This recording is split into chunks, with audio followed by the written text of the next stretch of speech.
Hello, I'm Clark Farley. And I'm Denise Fazzaro. We're doing something a little different this week at the 20-minute real estate briefing. We are not together, but we are still on the same page. So this week on the 20-minute real estate briefing, we are running with scissors, offer strategies, the good, the bad, and the ugly. What are buyers doing to win in multiple offer situations? But before we get to that, where you are live. Let me interrupt. Sure. Which direction do I turn if I'm going to pretend to look at you when you're saying something clever? I don't know. Look at the other one. The other one. Wow, really? Yeah, all right. There you go. Completely counterintuitive. Fine. I can hear it. So what are buyers doing to win multiple offer situation is what we're going to be talking about. But before we get to that, we are live, obviously. And we're going to invite you to spend a little time as we share our insights and experiences, tips and tactics acquired over quite a few years. Our goal, to help you become a better buyer and a skilled seller. Remember to hit subscribe if you're watching us on YouTube and like us on Facebook. Also share us. And we're also on Twitter and Instagram where we do a weekly Where in South County Are We?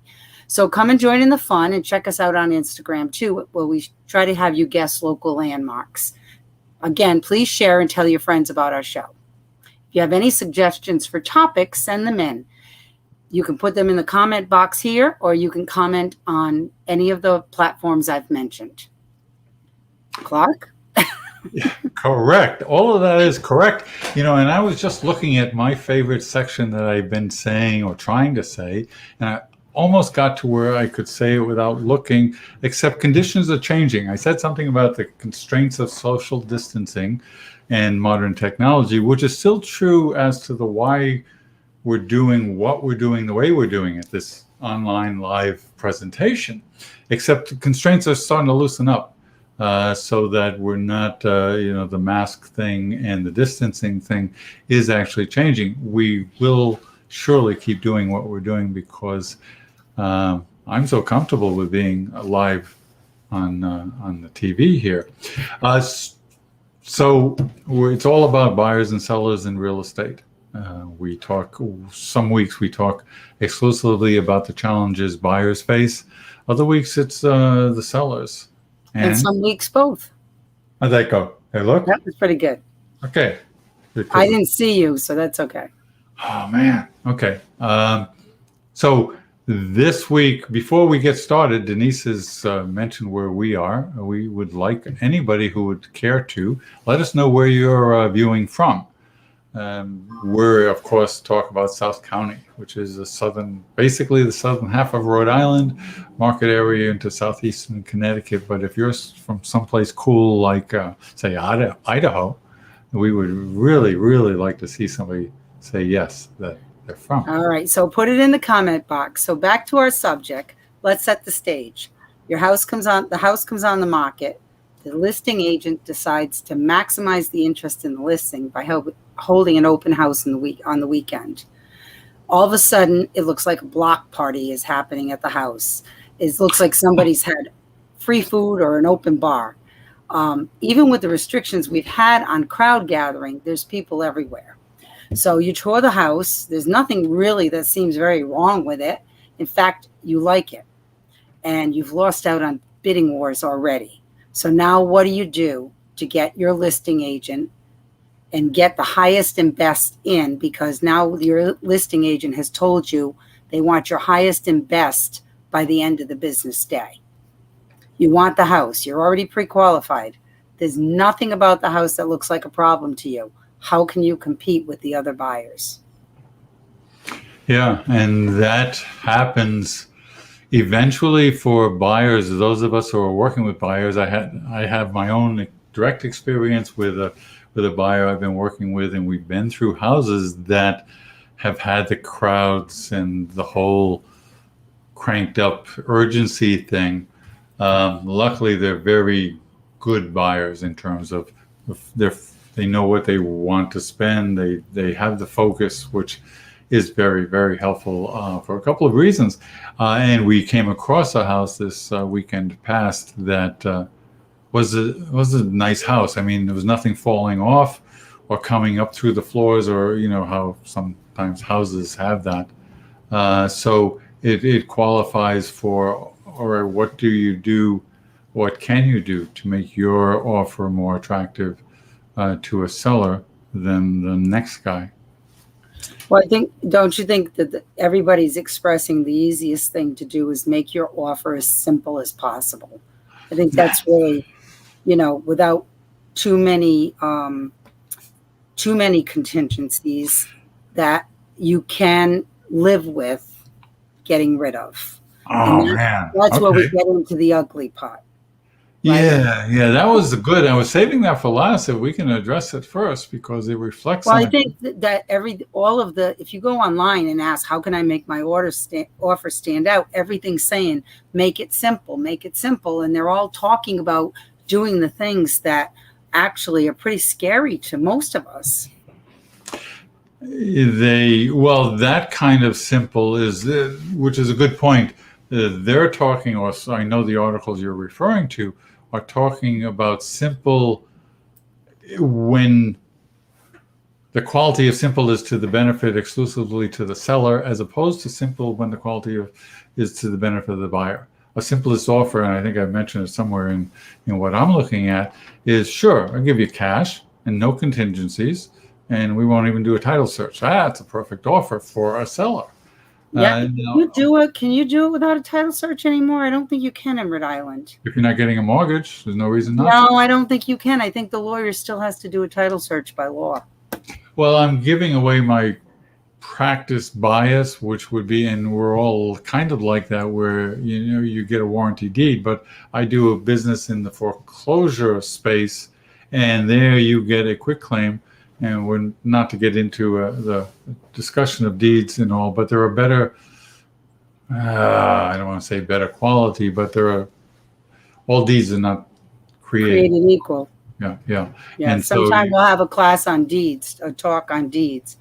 Yeah. So what are some of the good things you can do to your offer? I mean, besides wiping everything out and paying cash, what are some of the good things you think that you could do to the offer? It's similar to what a seller does to a house if they're doing it right, if they've got a good agent, is that you look at it in terms of not making anything too easy for a seller to say, no, I don't like that. So you got the price. Price has got to be what the buyer is willing to pay. Financing is kind of, well, we'll get to that later, but that's got to be what you're already aware of. But, we've seen, and maybe not so much nowadays, but we'll see buyers who'll go in and say, I love the house and that lawnmower.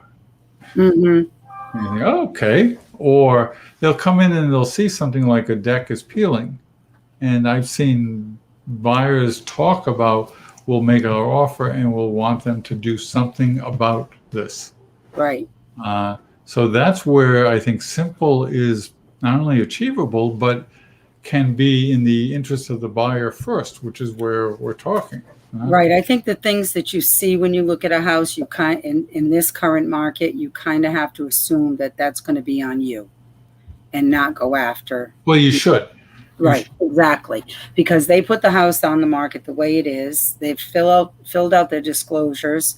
And if that's the way it is, then starting to ask for things even before you have any inspections is not going to help your offer at all. It won't in this market, and I would argue even in a more normal market, the idea of asking for extra things for the seller. I think we didn't even bother with the don't ask for closing costs. One of the articles you had mentioned this week when we talked about this was don't ask for closing costs. Mm-hmm. And that's kind of, it's one of the funnier things, because it depends on who's pitching the idea. It sounds like, oh yeah, we can get the closing costs. And the math is so simple and obvious. Okay, mm-hmm. Offer me $100,000 and ask me for 3 of it back. Mm-hmm. But people are funny where they get the mindset as if that's a gift or something the seller's doing that isn't simply reducing the offer price. Right. Closing costs. But doesn't give the seller something to deduct from the price further, I don't know. But then it rolls it into the mortgage for the buyer. Because See, basically they're still paying for it. you got to pay for it. They're just doing it in the mortgage. Now, So, that although that does appear in that demographic of first-time buyers, your fundamental first-time buyers usually don't have buckets of cash on hand. So, but I don't even have lenders telling first-time buyers right now to ask for closing costs because they know it's a tough sell right now. and it's silly unless you need it. Now, it's not so silly if you don't have the cash to close and the market allows you to do that right now. Well, I think that's another thing that we need to talk to buyers about is to say, you really have to be positioned to be able to buy right now. Whether it's FHA where you can, or first time home buyers program where you only have to put so much down, or if it's a standard mortgage, a traditional standard mortgage, and you have 20% to put down, you also have to have your closing cost and stuff. It's our job as good agents to manage the expectations of our buyers and to present them in the best possible light. So I think right from the get-go, we have to make sure before we even start looking that you can make a nice clean offer. Because it's sad when a buyer gets their hopes up and they don't get the offer, and it's because they can't. They financially cannot compete right now. Even though they might be able to borrow a large amount of money, if they don't have the down payment that they need according to their lender and they don't have the closing costs, then they're not going to be able to compete. And that's the work of the agent. I submit when starting the process is sit down even before of the lender and get a sense of the expectations of a buyer, and then say, okay, sure, this is a good thing. Explore this. I don't want to say managing expectations is in the way that it sounds sometimes like it's a bad thing, but being realistic. Right, exactly. So some of the things that have worked in the past that we're not using anymore for different reasons. Love letters used to be, you go in and you love the house and you'd write a nice letter to the seller. Your agent would give it to the other agent. The other seller would go, oh, they love the house. Oh, their puppies are going to be happy in our yard. Da, da, da. Well, not only are they not helping anymore, they're now being considered a possible means of discrimination. So now we're being advised not to present them, even if the buyer were to give us love letters. We've been advised not to present them anymore, and nobody wants to be part of that mess. Maybe at a time when they were rare, they were considered creative in a way to connect. And for people from Idaho, at least in this area, the practice is not to have a seller there during showings because it just helps. So I think that the first people who developed that idea of love letters would simply be trying to bridge the gap, because you're not going to tell a seller's agent how much the dogs like the yard because they don't care. Right, exactly. But to be able to I think being creative is still a good option. I mean, there are sometimes you can kind of see what the seller might need. For example, if the seller has in the listing, if the seller's agent has put in the listing that they can't close for a long time or they need to close quickly, then if that's something you've seen in the advertisement for the property, then you do put that in. We can close quickly. I'd love to close. You'd say, I'd love to close I was making a joke. I don't put it in the contract, but I put it in the email to the seller's agent. And the other thing I've heard recently, which I think is a really good idea, and I think it worked for me in my last offer, is when you are presenting the offer through email, put a little brief synopsis of the offer to the agent in your email, because the truth of the matter is they're getting 5, 6, 7, 8 offers, and to read every detail in there, sometimes everybody doesn't. So if you put it in the email, they're there's two places they have to kind of pick up on that. Yep. You know, so I think that's a good idea too. But as far as what a buyer can do, you know, some people are giving up their rights. Some people are saying, I don't need to have a home inspection. And as a realtor, that's scary for me, to, especially with first-time home buyers, to not to, you know, I never advise that. But if they want the house really badly, sometimes they're doing that. Badly is what's can happen, though. Mm-hmm. You know, the idea of waiving inspections would just, I don't know that as an agent. Well, actually, I think we had talked about it as an agent, practicing agent. If somebody said, no, Clark, I'm not going to have it, I now would want them to put that in writing. Yeah, definitely should put it in writing. Because it's so, and you know, that's the desperation thing. Yeah, it is. It is. I mean, especially houses where there's a septic or a well, you know, a boiler, furnace, all of those things. Those are things you cannot see. You can see the peeling paint on the deck, and you can say, okay, I'll live with that. But there are a lot of things in the house you just don't see. You know, if you're worried about the electric panel, you know, maybe that's not that expensive to fix. But a septic system and a well, those are costly items if you're going to waive your inspections.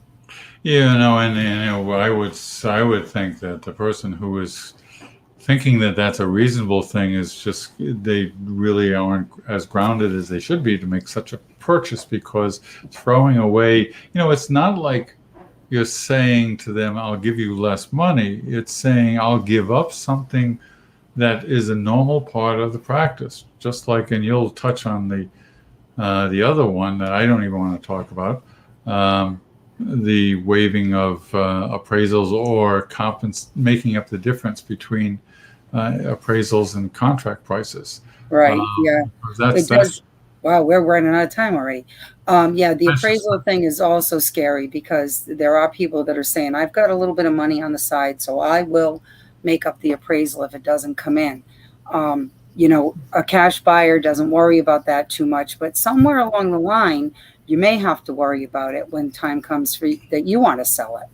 So, you know, I don't recommend that either. No. I mean, there are workarounds to some of this, that you can still get your offer accepted. You can still have your inspections and protect your rights to walk away from the deal if there's a problem that's bigger than you want to handle, but say that they'll be for information purposes only. Don't waive your right to walk away. And we're not, in the sense when we're agents and we're there to share our expertise and guide the buyers and like that. We're not lawyers. But these practices are also a good example of, if you get an edge over, and everybody wants an edge, especially in the competitive situation. And if I have an edge over your buyer, I'll bet you it works. If it's a legitimate edge. If I have an edge over your buyer and so does 18 other people, guess what? All of a sudden you've just eliminated the edge. I had down here for the other one that I saw, one of the few good things, in a sense, is the escalation clause. And that's a classic example. I was talking to another agent in the office, and there was a time not that long ago when escalation clause, which is to say to the seller, hey, I'll give you this much money, but if somebody offers them more, I'll give you X dollars more than that amount until we reach a certain limit. It's a way of kind of like the reverse of what the big box stores will say about lowest prices. We'll be the lowest price, only in reverse. Right. And we used to see it in the high end. We used to see it around the beach, where most buyers would be at a distance, didn't want to couldn't respond as quickly. But if everybody does an escalation clause, it totally diminishes the value to the particular person, I think. Just because, Well, yeah. And I know maybe 6 months ago, if you presented an offer with an escalation clause, some sellers were turned off by it. Yeah, we were talking why about wouldn't they pay me that anyway? Yeah. And so, but now they're becoming very common. And, I made an offer recently for someone, and we put an escalation clause in. It was very generous, and it turned out we didn't need it. And so, Yeah. then, it was useless. But these people had lost out on a couple of houses and they wanted to make sure they got it. So they made a very fair offer and then added the escalation clause. But I think the other thing too is we talk about being creative.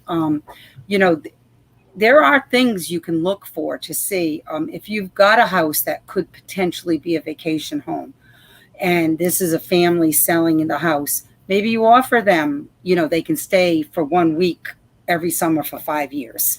And maybe that's what the tipping point would be. I had one house that was an estate sale. The garage was full of stuff. And it was obvious they had had a yard sale and a lot of things hadn't gone.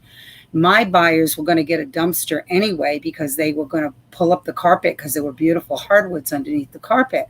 So they said to the people, you can leave everything that's in the garage that you want to leave. Take what you want, leave the rest, we'll dispose of it.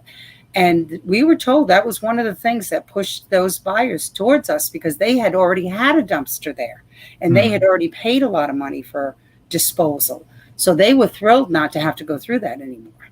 Yeah, yeah. And that's part of the agent doing their research with the other side, right, to discover something that's of value to both parties. I'd suggest that a lot of these other strategies are not inherently valuable to either side. They just are. They're risky. They're risky. And they're risky. So, well, Clark, we've actually gone over. So so it's a really intense subject. We didn't get any questions, but we did get a hi from Alex, who said he was in Boink, Maine. Oh, that was awesome. And also Phyllis. Oh, I'll get her mad. But no questions. So once again, thank you for watching our 20-minute real estate briefing. Check us out on YouTube and please subscribe. Also follow us on Facebook, Twitter, and Instagram.